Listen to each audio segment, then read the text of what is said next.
We're delighted today again, as we did 5 years ago, and sometimes in between presidential elections in Indonesia, to have as our speaker Bill Liddle, Dr. Bill Liddle, Professor Emeritus of Political Science, Ohio State University. Bill Liddle is one of the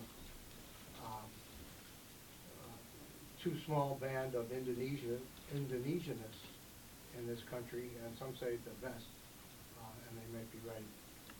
Anyway, the Indonesian government must think so, because the Indonesian government awarded him last December their Anggura Kebudayaan Award, their highest cultural award presented to a foreigner. So it's a big honor. And we're honored to have him here today. Bill is also connected very closely with Indonesian polling institutions in Indonesia, particularly one we've just been talking about. It's evolved over time. The polling industry or landscape in Indonesia is pretty well developed. Aline, right here, if you want, or here, whatever you prefer. We all want you to sit here. We all want to. Well, okay. It's unanimous. And so he's in touch with his colleagues in Indonesia all the time, and he has for us today the latest polling results. In fact, they're so latest that they're not even allowed to be referred to until Monday when they're released. So I asked, Monday Jakarta time. Monday so Jakarta time. Noon, roughly noon, Washington time. So you can take notes, and we're doing a video just for our internal purposes, but we're not going to be releasing this data, although it will be released in Indonesia. Right? Yes, Yeah. Monday. Monday. So maybe we can do In something. the Indonesian version, and perhaps in this version as well. I don't know if they've said. All right. So, Bill, please take us through your thoughts, your slides, your presentation for, I'm going to just say plus or minus 25 minutes, because we want to allow ample time for question and discussion back and forth, and press you slightly, at least, on some of the questions that we might have. But the election, just to be sure everybody knows, is April 17th. It's presidential and vice presidential election. And Parliament. And they're being held at the same day, which is not always the case. So it's a hugely important election and a lot hanging on it.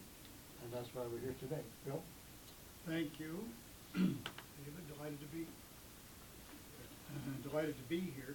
But since we've got this slide up here with Saiful Mujani, let me just tell you briefly what this is. Saiful Mujani was my graduate student at Ohio State, got his PhD in 2003, I think, and went back to Indonesia and was the first to organize his own survey, a nonprofit at the time for surveying in politics and social affairs. And he worked with Cusquido Ambardi, Dodi Ambardi, who was also my PhD student at that time. The institution that they created, LSI, Lembaga Survey Indonesia, still exists and is now headed by Dodi. But Saiful decided that he wanted to form his own research company, both partly for consulting purposes to make money, but partly also because he just rather have his name up there, the LSI up there, I suppose. But in any event, Saiful Mujani is the most respected political surveyor in Indonesia, going back to the beginning of Indonesian democracy in 1999, the first election in 1999. So this is highly reliable information. There are other survey companies as well. If you've read Kevin O'Rourke's latest piece, he has a whole section in there about other survey companies, and he wrote that before this data was available to him. So presumably this is going to be in the next one. But it mentions also Kevin's piece, his what is it called, newsletter, mentions also various other survey companies, and the results of those survey companies are pretty much the same as this. Indeed, he releases one from another LSI, the LSI that is headed by Denny J.A., who was also an ex-graduate student of mine at Ohio State, but he has his own company, and they do independent research. But anyway, Kevin mentions that the most recent data now is the data from Denny's LSI, and it's very similar to the data that I'm going to be presenting you today. So we seem to have a lot of surveyors who are coming up pretty much with the same results, especially on this basic question of who is going who is likely to win the election. And David just reminded me before, we don't say who is going to win the election, because there are so many ifs, ands, and buts between now and election day there as elsewhere. So, but as here is the way things look today. Okay, now what I want to do actually, how do I point this? Put this over here. I want to go, there are 84 slides here. and of course I don't want to do all those, but they will be, all of 84 of these slides will be accessible to you on Monday. And this is an extremely rich survey about many. Let's see where I'm trying to find the findings. Okay. Okay, so you can see already how rich this is. So I do encourage everybody who thinks there might be some topics talked about in this survey that I don't get to today or that I don't talk about enough, to go back to this original survey and look at it for yourself. And also, I'm very open to emails, liddle.2@osu.edu. If you look at it and you think, why is this way, and stuff like that, I'll be happy to talk to you about that first. But what I want to do now, because we do have 84 slides, is I want to organize this in terms of these three themes. From current tendencies, there's a high probability that Jokowi will be chosen again. Evaluation of most voters of his performance supports that probability, and Jokowi's vote can be affected negatively if identity politics and fake news strengthen. Identity politics is about Islamic politics, Islamist politics, and fake news, a term that is now spread worldwide. Fake news affects a number of particular subjects, like is he a member of the Communist Party and things of that kind. These are issues. Is he a secret Catholic? That's also been an issue in the past. So there are a lot of fake news rumors, and this survey and some other surveys too, I think, have tried to look at the significance of those fake news surveys. But the most important, to my mind, we'll see if you agree or not, but to my mind, the most important, because the most possibly significant for future developments in Indonesian politics, and I'm really thinking here now not about the election so much as beyond the election, is this identity politics issue. What is happening with Islamist movements in Indonesia, and how are they affecting the national political arena? And so we've got a little snapshot of that right now. And it's kind of difficult to understand.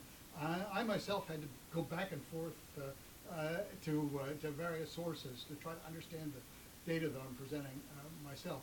But I want to spend as much time as I can on that issue, this identity politics issue, because it is so illuminating, and at the same time it does need some explanation. Okay, but as I said, I wanted to start this with Jokowi's performance in office. There are 17 slides about Jokowi's performance in office, and I'm not also going to look at all of those in detail, but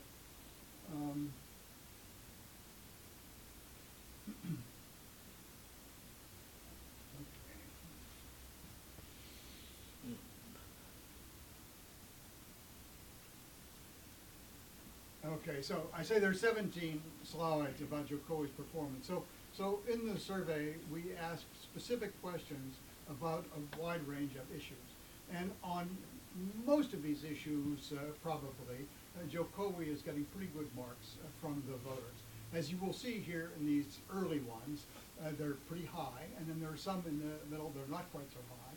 Some that he's particularly identified with, like road building and things of that kind, he has gotten higher marks. But you can see that this is not what, some kind of response set from the people who are being surveyed who say, oh, he's doing great, and then we just move on. You can see nuance in these results. On some of these issues, people think that he's doing well. On other issues, not so well. So I want to go through these, but again, there's 17, and this is just the first part of my three-part presentation, so I don't want to spend too much time on any of them. But you can see here, this is the format for each of these. So Jokowi's performance, making medicines affordable. The improving line is the red one. The worsening line is the blue one. So you can see here that, and this goes back to March 16th, March of 16. So this is roughly halfway, the second half, the latter half of Jokowi's first term. And in that time, he's been getting pretty good marks on making medicines affordable. Also making healthcare affordable. Also making higher education, both schools and higher education affordable. Reducing the threat of illegal narcotics. So you can see in all of these specific areas, he's doing pretty well. Building roads, this is the one that he set out in his campaigning 5 years ago, to emphasize, and so it's nice to see that he is being appreciated for improving the quality of roads. Providing employment, however, not so much. I said there are a few slides here in the middle that indicate that Jokowi is not getting quite the approval that he is getting on some of those others.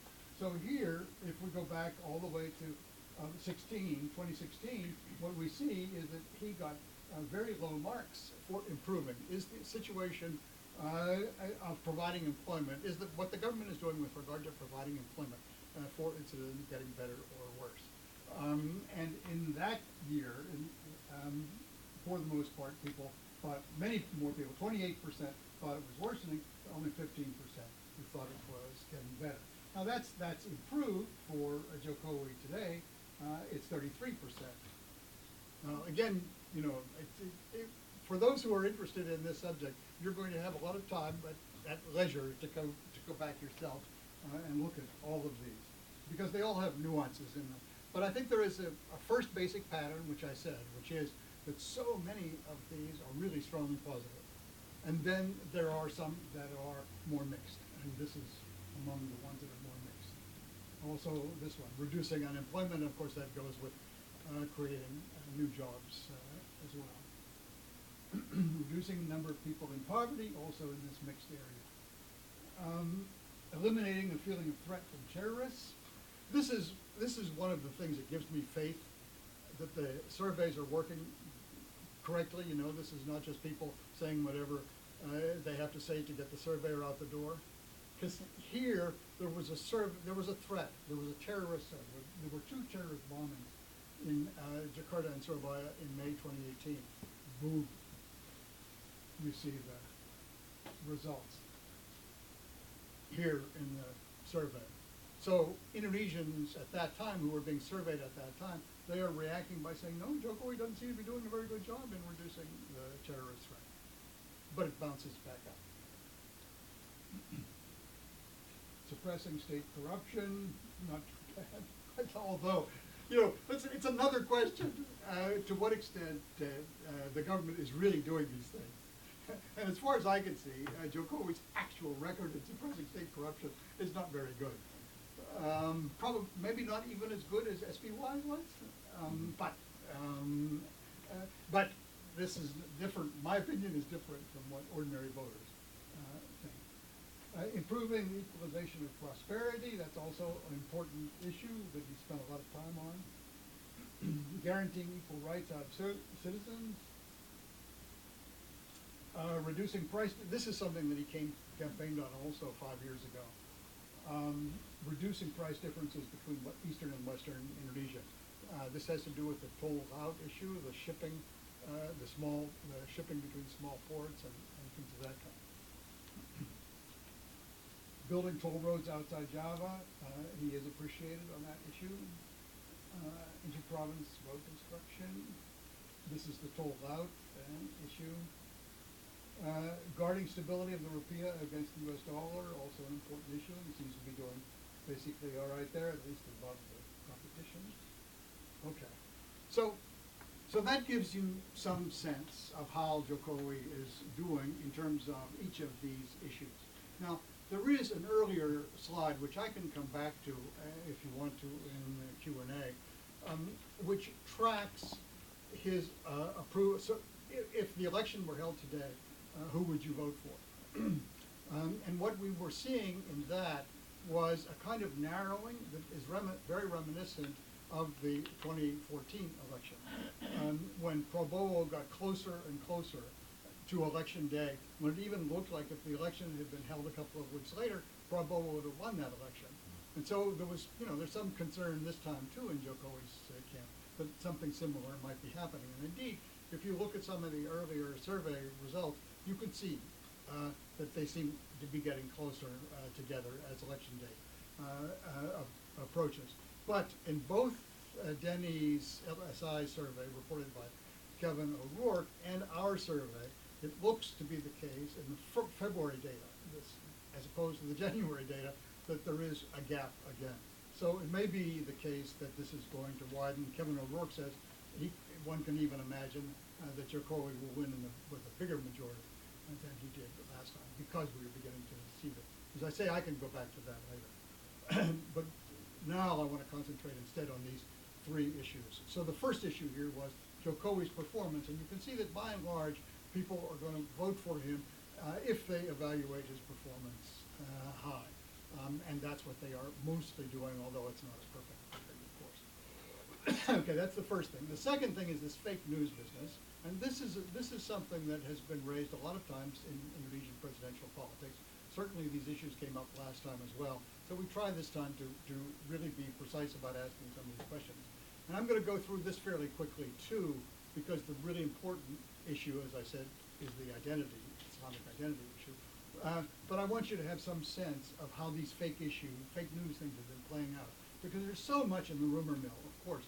And if you yourself are on social media and stuff, I mean, you can read the most terrible things about what Jokowi does or is and so forth. But those things do not seem to be bought by most voters, as you will see. Whoops. Jokowi has a personal connection with the old Communist Party. How can you believe stuff like that? But, here the agree to that is just 6%. And you can see that's just been steady like that ever since September of 17. Jokowi is a puppet of the Chinese government. This is connected, of course, to Chinese investing in road building and stuff like that. Train construction, but the rail line construction and stuff like that. So there's been a lot more Chinese involvement in the Indonesian economy over the last few years, and I think that's where this comes from. But once again, no effect. Jokowi is anti-Islam, and that's the really interesting one in terms of what I'm going to be showing you as the end part of this presentation, because at least in these general terms, Jokowi does not come across to very many voters at all as being anti-Islam. Only that 6%. And 76% think that he is not anti-Islam. Jokowi is authoritarian, and Jokowi misuses authority to connected issues, but different. There is a claim that Jokowi is no different from Suharto. He's a here's the cliche. He's a Javanese like Suharto, and everybody under him says yes sir, yes sir, yes sir. The government turns out to be an authoritarian government just like Suharto. The misuses authority has to do with particular policy issues or ways in which he has dealt with leaders of political parties and so forth. But again, neither of these issues seem to be having much effect. So that's fake news. That's really a big issue in the Indonesian media and so forth, but it does not seem to be affecting the voters at all. Now, so I say here, the most interesting thing to me, however, are these mobilizing identity questions. And what this has to do with is a movement on the part of Islamists, fundamentalist Muslims, whose goal is to return Indonesia is to turn into Indonesia into a Sharia state, to change the Quran as our constitution, to change Pancasila with Sharia law and stuff like that. And of course, this has a long history in Indonesia, going back to the colonial period, and the issue was first resolved or partially resolved or something like that in 1945 with an agreement that the Constitution would support 5 religions, 6 religions, not just one. and there would be a Ministry of Religion in which all five of those religions would be present, and stuff like that. So this issue of what is the relationship between Islam as the majority of religion of 87% of the population, what is the relationship between Islam and the state? This issue has never gone away. Suharto kept it suppressed for quite a long time. But with democracy, the bad guys get to mobilize in democracy as well, as we frequently see in other countries too. So Islamists, whose goal is to make Sharia law the basic state law, have been mobilizing for the whole of the independence period. The whole of the democracy period from 1999, and there are several different groups, and they have different strategies among themselves and so forth. But the most recent high point of their activity was their ability at forcing Ahok, the Chinese Christian governor of Jakarta, out of office on the grounds that he had committed blasphemy against Islam. This is what Islamists are looking for. They're looking for any means in which any evidence that will indicate that some government official is acting against the Quran or against Islam, and then they make as much out of it as they can. And the question is, how much reaction do they get? This is the mobilizing identity question. How much reaction do they get from ordinary people, from voters, and so forth? Well, the most recent success was with Ahok, who looked for some time as though he might be re-elected. He was not actually elected governor of Jakarta. Jokowi was elected governor of Jakarta, and Ahok, what's Ahok's full name?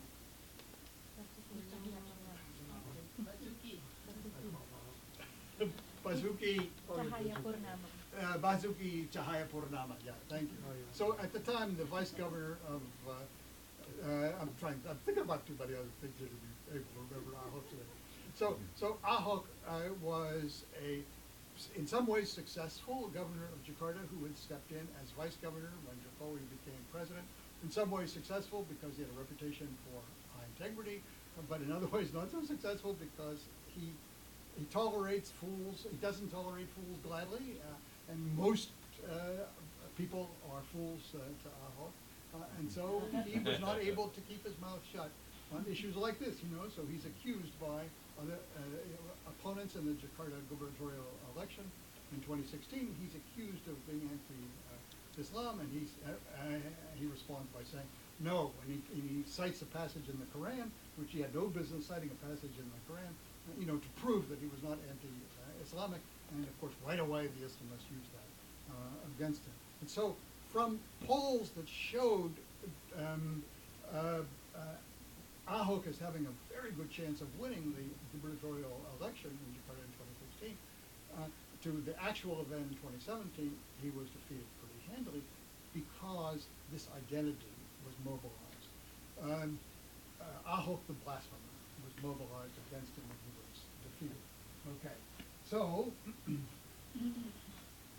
there are 6 of these slides, and so at the end of this, I think 6 of these slides about this issue. And so at the end of these slides, then I'll be finished with the formal presentation. 2/12 means December 2nd, and that's a reference to the mobilization against Ahok, in which the people who mobilized against Ahok were gathering together, having a quote-unquote reunion, using this, I don't know, it's not really the use of the word reunion in Indonesian either, but they called this a reunion of the people who were mobilized against Ahok. So a mass meeting was held at the National Monument in Jakarta on 2nd December in 2018. So that's 2 years after the original mobilization that ended in February and March of 2017 in defeating Ahok. So they're celebrating that. And so the respondents, remember this is a national survey. A national survey of, I think, 2,800 people. So this is not just people in Jakarta who might be expected to know more about national politics, stuff like this. This is a national survey with everybody in the country having an equal chance to get chosen for the survey. So did you know that there was a reunion of the anti-Ahok people on 2nd of December 2018? And of that, 53%, 53.6% said, yes, they did know that. If yes, did you agree with or support it? And this is where I am beginning to get worried about the future of Indonesian politics and the relationship of the rise of this kind of Islamic identity in it. Because these people say this 50 it's about a quarter of the survey respondents. You know, you have 53% here and 50.9% there. So it's a half of a half who say that they know and they supported the reunion. In other words, they're celebrating getting rid of Ahok on Islamic grounds. That's the first one. The second one is something that happened last year in Garut, West Java, which was a burning of a flag, which was a flag actually used by HTI, the Hizb ut-Tahrir Indonesia, which is also a fundamentalist organization, in a worldwide fundamentalist Islamic organization that wants to return to the caliphate, but claims that they're doing it on peaceful grounds through elections and stuff like that. So HTI was banned by the Jokowi government. This is one of Jokowi's moves against Islamism. He banned HTI in Indonesia, and people, a group of NU, of the conservative Muslim organization, the moderate Muslim organization, Nadatul Ulama, which used to be led by Abdurrahman Wahid, who was president of Indonesia and so forth. That organization, their troops, their security guards burned a flag of Hizb ut-Tahrir. Unfortunately, that flag had the Islamic message, I believe in just one God and Muhammad as his prophet, that was written on that flag. That's what is called Tawhid. And so the question here is, do you know about the burning of that flag in Garut by members of the Nadatul Ulama, this very Islamic but moderate organization with this long history in Indonesia? And nearly half say yes, they know about it. And some believe the burning was acceptable because it was the flag of Hizb ut-Tahrir, but others believe that it should not have been burned because it contains the Tawhid, the word Tawhid on it, the term Tawhid on it, in Arabic. So you have this flag with Arabic words on it, and here again you see 62%. This is the second little piece of evidence that makes me think, uh-oh, there are too many Indonesian Muslims who too easily buy into this kind of notion. So you have 50% of the Indonesian, of the respondents who know about this. Right away, this is a huge deal. And of those who know, 62% say it should not have been burned. And so they are taking a position in favor of the Islamists and against the Nadatul Ulama, which has been for such a long time the heart of moderate Islam. Now, after the burning of the flag, there were protest meetings a month later. And this survey question asks, have you heard about these protests that have been held in several regions to protest? And not so many people this time, a little bit of a small number, 38% say they know about the flag. But once again, no. If yes, if you know about it, do you support, oppose, or feel neutral about those actions? Support is 3 times as big as opposed. Fortunately, here there are enough people who feel neutral. Maybe there's some who haven't really decided yet what they think about how this issue affects them. But again, this is a matter of great national debate, you know, not something just in the Jakarta media, but something that is talked about throughout the country. Okay, as I said, this is almost over here. Was the Defend Tawhid 211 means November 2nd. Was the Defend Tawhid November 2nd protest manipulated? And the base here is the respondents from the previous one who knew about this. Do you believe that the 2nd of November demonstration was manipulated or exploited by those who have political interest in the upcoming presidential election? Well, everywhere in the national media, it was very clear that it was manipulated by the Proboa. The people who are behind this want Proboa to win, and the whole thing was organized to benefit Proboa. But almost 60% say that they do not believe it was manipulated. So how easy it is to fool pious Indonesian Muslims is the conclusion that you come to from this. Now, this year, this is what is going to be very interesting when this is discussed in Jakarta on Monday. When this survey result is released, there is a discussion about it in Jakarta. I don't know exactly what Saiful or whoever is going to present this is going to talk about, but this is absolutely the latest data about an event held on 21st of February, just last month. It was a prayer of forgiveness connected once again to overthrowing Ahok, a prayer of forgiveness in which masses of people were mobilized in Jakarta at the National Monument. Did you know about it? Now here, a rather smaller, rather smaller number know about it, 33%, but among those who knew about it, nearly half supported the action. So this was once again Islamists mobilizing in central Jakarta to oppose the Christianization of Indonesia, or the blaspheming of Islam, and so forth, and how easy it is to get people mobilized for that purpose. Okay. If you know about that evening in February, did it support a particular presidential ticket? And among those who say that they know about it, 83% understood that it supported Prabowo. So at least there is some understanding. Okay, is that the last one? Yeah, that's the last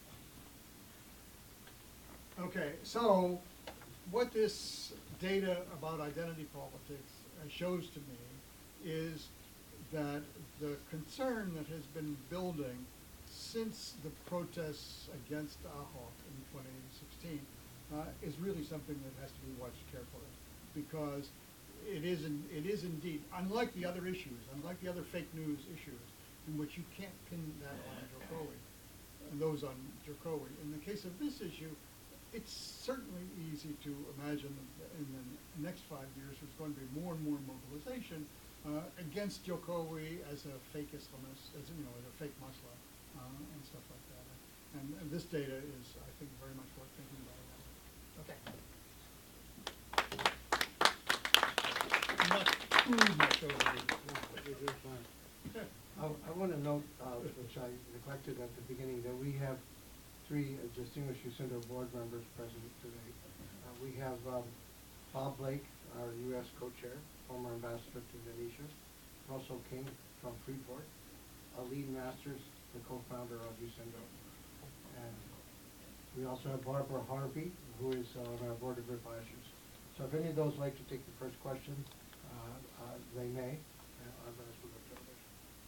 Bill, I thought it was interesting, all of what you had to say. I was a little bit curious about the last conclusion, because they kind of contradict each other. On the one hand, the first part of your survey says that Indonesians actually are following pretty closely what's going on, and when there's a terrorist attack, suddenly the numbers go down. Right, including on that one fake news issue. Right. And yet, on this very important issue of Tawhid, they do seem to be more gullible. Right. I wonder if you could just sort of talk a little bit more about that and why why is there a difference there?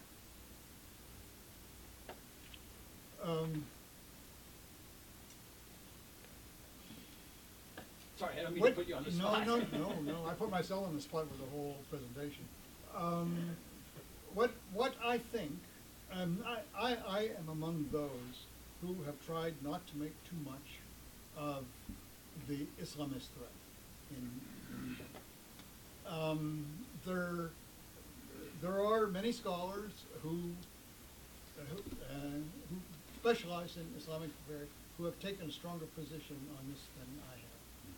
Alex Arapianto, for example, who was also a student of mine at the university at the RSIS in Singapore, has written a number of things that indicate that he thinks that Islamism is becoming much more successful than other people have given it credit for. And I keep trying to find, I keep trying to maintain a balance here, in which I thought that I would present this talk today the way I presented it 5 years ago. Yes, there is an Islamist threat, but so far it seems to be under pretty good control. We have had SBY as a president for 10 years, who is clearly not an Islamist, and his main policies were economic development policies and so forth, and Jokowi in his first 5 years pretty much the same way. So the basic picture here is one of Indonesian democracy succeeding in this most basic way, connecting economic policy with the stability of these democratic institutions, and there being an Islamist threat, but it is not on the horizon, or it is something that they have been able to keep contained and stuff like that. But I see with this data a level of gullibility that I had not seen before, and so it is causing me to rethink. I think, just, sorry, I don't mean to monopolize the conversation, just maybe one comment. One of the things that I worry about in Indonesia is that, as the number of people with smartphones increases, and as the influence of social media increases, a greater and greater percentage of the Indonesian population get their news from social media. Right. And so there's no filter on any of that news. And so it's very easy for bad guys, people that, that are peddling kind of dubious theories, to get stuff out, and it's shared then quite widely. And like really, here. Yeah, but at least here Worse there, you think? I think here there are at least other sources of information that people rely on, and there's sort of a real debate. Yeah. There less so, because people don't read as much, except their smartphones. There's not, the Kompas and things like that have very low readership. So the kind of contravening and kind of more reasonable sources that people might otherwise access are not accessed in Indonesia. And so that is something I'm a little bit worried about. And I don't know if you agree with that. Yeah, I'm worried about it too, although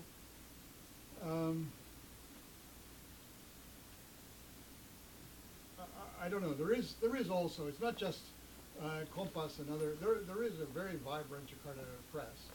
There is Tempo, the news magazine, which also takes a very responsible position on all of these issues. And at the local level as well, there are local newspapers, small town newspapers, even very small town newspapers and so forth, which tend not to take these points of view. Also, the traditional social structure is pretty intact in a lot of places and so forth. But at the same time, this is an attack on NU, which has for a long time been the most important of these moderate Islamic organizations. And it looks like they have been outfoxed on this issue by making the mistake of burning the flag. And it has been outfoxed because their youth organization burned this flag without thinking through the consequences of it. All right, thank you. I want to go, Barbara gets to be called on first for my first question. Oh, Bill, I wonder if you could say something about social pressure not to appear un-Islamic or anti-Islamic. Yeah, I can't give you survey data about that, but that's certainly a general feeling that I have had for a very long time. And I have lots of anecdotal stories.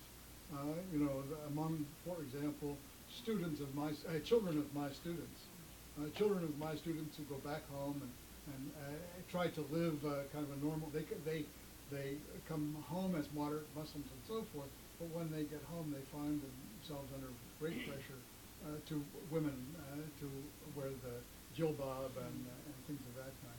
Even fairly extreme in the medical schools, for example.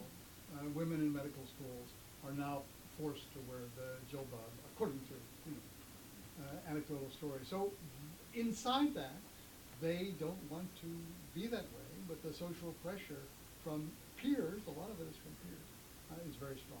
And I think that's right. And I think, Bob, I think that's one of the things that concerns me about this as well, that, one of the things that is going on here is it's really hard to contradict something that people think is truly Islamic. Mr. Reckford, and then the gentleman here. Thank you, Dave. Bill, let me just say first, it's such a pleasure to see you speak here again. I remember your first talks at USINDO. 5 more years. That's a long time ago. And believe me, a lot of us are your students. You talk about your students in Indonesia. A lot of us are your students. Thank you. My question is, why does Prabowo keep running? And where does most of his support come from? Mm-hmm. Well, I think that the short answer to why Prabowo keeps running is because he wants his political party to get, remember there's a legislative election here, but even if the legislative election were separate, as it has been in the past, the goal here is not to win. I doubt that he thinks that he might win himself. He probably didn't really think last time that he could win himself. But this time he certainly doesn't think that he can. But as the individual leader of the party, he has more support than anybody else in that party or across the spectrum of other political parties as well. Jokowi is of course the strong figure now within the PDIP. But if you look across the board, there aren't. I don't think, maybe somebody will remind me, but I don't think there are any other leaders with any real support as individual leaders within their particular political party. For example, Amin Rais no longer, for example. And Amin Rais was once in that position, but is no longer in his political party, may not even be in parliament after this election. So I think the main answer is Prabowo wants to continue to be a player in parliament. And the way to do that is to have the biggest party support he can get. Gentleman here, behind you. Then Here you go. pass the microphone. Wait for the microphone. Bill, it's good to see you again. Good to see you, sir. My question actually relates in some ways to Barbara's. I was relating to the pressure to appear Islamic. Did you see any effect of Jokowi's selection of Ma'ruf Amin in polling? No. The short answer is no. There was a lot of concern that it would have the opposite negative effect, that modern people would not vote for Jokowi because they were pissed off that he had chosen Ma'ruf as his vice presidential nominee instead of some modern person who could lead the country in the future. And so we've been looking, there is a one slide here that shows the effect of having him in the election, and basically there's nothing. Jokowi doesn't appear to be higher or lower than he would have been otherwise. This is a good opportunity to sort of respond to a tangential part of that question. I half wrote a column for Compass after he was nominated. To say I didn't finish it, I didn't set it, but I started to write a column for Compass after the nomination of Ma'ruf, in which I was going to argue that he was the most rightward figure who, you respond, yeah, the most rightward figure whom Jokowi could have actually picked. If he picked somebody who has been one of these Islamist protesters and so forth, that couldn't have happened. But he picked somebody who substantively has taken a stronger Islamist line, especially as the head of MUI, the Ulama Council. And he's the guy who issued the fatwa condemning pluralism, secularism, and liberalism. And he's the guy who mobilized against Ahok. It was his imprimatur who's got Ahok removed from office and stuff like that. So Matruf is not exactly my favorite Muslim. But nonetheless, I started to write this column that said, this might have been a brilliant stroke on Jokowi's part, even though he had to be pushed to it because he had other choices, and he was driven by coalition factors and so forth to choose Matruf. But it might have been a brilliant stroke because now you can't criticize him from the right. You know, because there isn't anybody to Matruf's right, really, as far as substance is concerned, about the relationship of Islam to the state. But I didn't write it because so many people that were writing were taking the opposite position. You know, people that I knew and liked were saying, this is terrible, we wish that it hadn't been chosen, and so forth. And so I didn't want to be an outsider saying, come on guys, calm down. Does that now solidify Mui's role in national politics, though? Yes, well, yes, but it's been strong for a long time. I mean, SPY never stood up to it. So it remains to be seen what actual role. You know, there is a debate about what role Matruf is going to play after the election. He is in his high 70s, right? Or is he actually 80? 75? I don't know, but he's at least in his high 70s. So and that's one of the reasons he was chosen too, because there were competing candidates. You know, if some younger person had been picked, then that person would have right away been the #1 candidate to replace Jokowi 5 years from now. And lots of coalition partners did not want that to happen. So it may be that he will now get shunted aside a little bit for the next 5 years, because he's clearly not a presidential candidate. And we'll see what happens. Next question. So, Mike Anderson was next. Right here. Second. Thank you.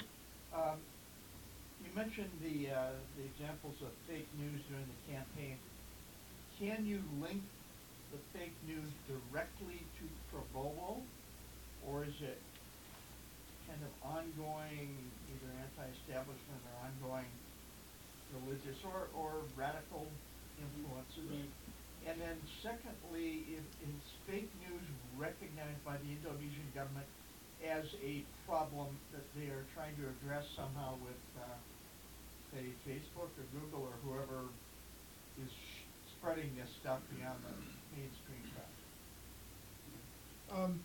I think the last time, 5 years ago, I thought, it seemed to me to be the case, that a higher percentage of the fake news was being generated directly out of the Prabowo camp.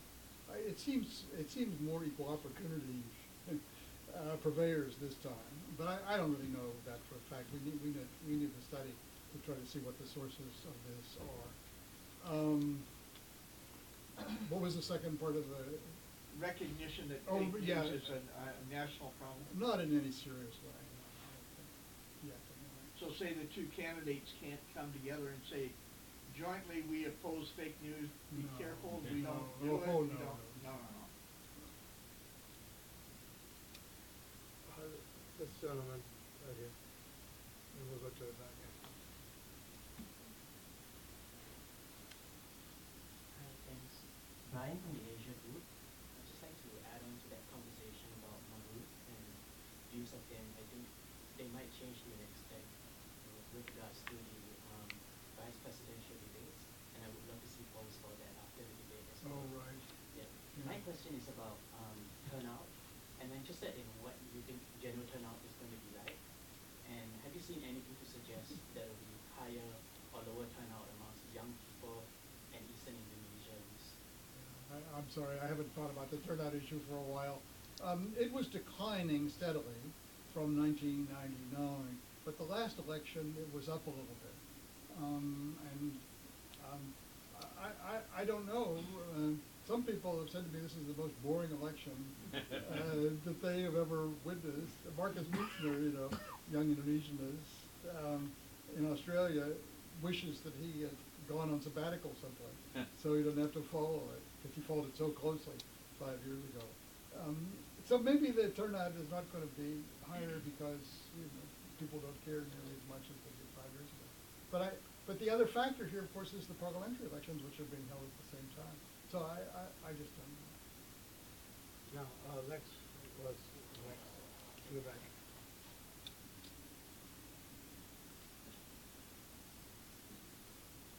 Thank you, Dr. Mayfeld here. Two parts. I thought I heard you say that this is a PDIP is Joe Cody's party now, and I'm wondering if you could elaborate on how far out Megawati's influence, or how diminished Megawati's influence is. And then if you could say a few words about how you expect the parliamentary election will end up, and what the lineup, the party lineup will look like after. Yeah. I didn't mean to imply that Jokowi now controls the party. He is still in Megawati's mind her assistant. And she has had considerable influence in appointing people to key roles in the government. So I haven't seen anything that argues that dynamic has changed at all from what it was 5 years ago. We just see less of it in public, fewer dismissals of Jokowi in public and stuff like that. But I think that dynamic is still pretty much the same. I'm sorry, I can't give you a solid answer either about the party vote. What is sticking in my head is that the last thing that I saw was that there are several parties that are not going to make the threshold. That PKS, of the several parties that have an Islamic kind of identification, PKS is the only, that's the Islamist party close to the Muslim Brotherhood in Egypt, or that was inspired by the Muslim Brotherhood in Egypt. It is the one that is most likely to pass the electoral threshold. But see what a low standard that is. But PAN, probably not, and a couple of other smaller parties probably not as well. PKB probably will, but that's what we're talking about, that level. So it's going to be between Golkar and PDIP, I suppose, and Nasdem too at the level that it's been. Of course, Prabowo's party too. Hopefully, for Prabowo, it gets as many votes as it got last time because it is still led by him. But anyway, the only figure that I have really seen recently is the one that says that these Islamist parties are not doing very well. Yes. Hi, Fabio. My name is Tricia. I would like to ask about the level of education of these voters, because I remember when I saw Benji's survey, it said that most of the Prabowo's voter are on the higher level of education compared to Jokowi's voter. Is that shown in your survey? Is that part of your survey? And then second is about the swing voters. There's still, I think Jokowi's poll is still less than 60%. And there are a higher number of these undecided. It's close to 20%. No, I think on this more recent, we can look at, let's see if we could find a table or two for both of those. This is toward the end.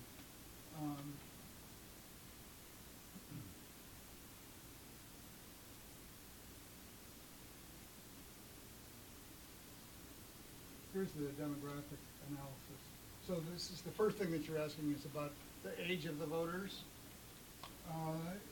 So what do we see here? I haven't thought about this either because I've been focusing on the issues that I talked about today. But what does that show you in age? The voters? No, it doesn't show you that younger voters are supporting, in our survey, are supporting Prabowo. The level of the education. See, we got such wonderful data here. That's what I told you. This survey is so rich. Okay, level of education. Still, Higher, Yeah. yeah. Jokowi has everybody That's good to in know. this survey anyway, right? Am I seeing that right? Yeah. Okay, and what was the other, About the Oh. undecided voters. oh, undecided voters, yeah, okay, so let me go back to the beginning.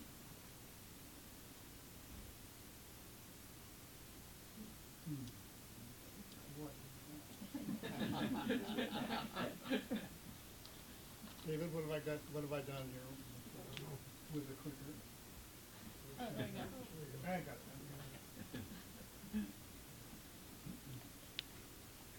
This is not answer to your question, but this is something to remember also, and back to your question too about the advance of Islamism.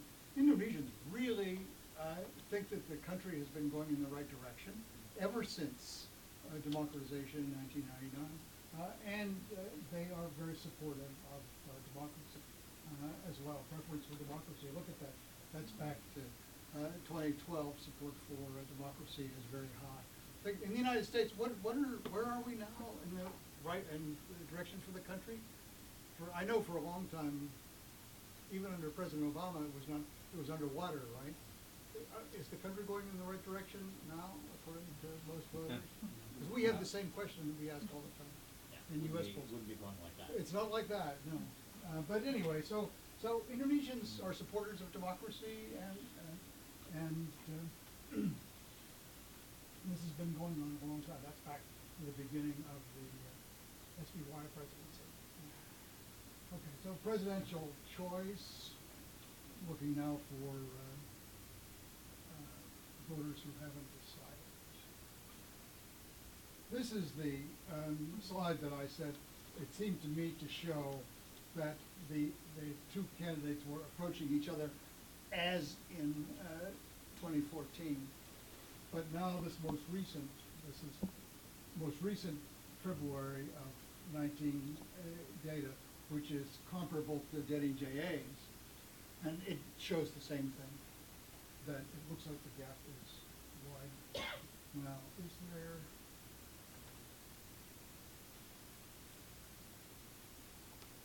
probability of changing the vote? Low. Popularity of candidates.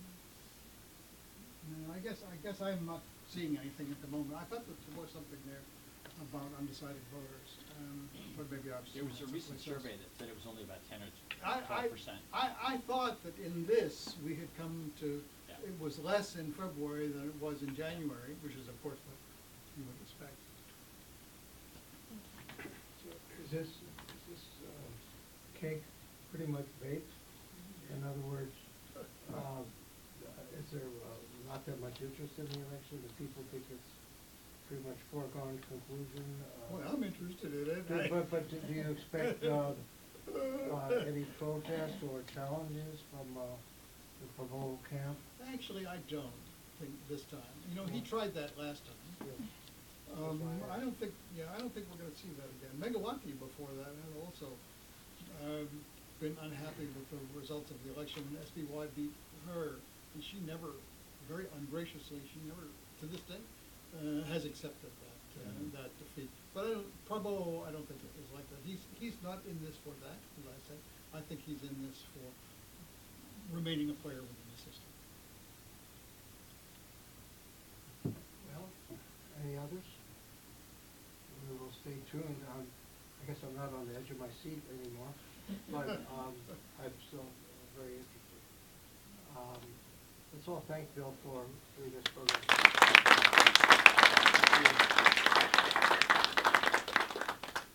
Anyone who wants to follow up by coming up and talking to Bill, please do.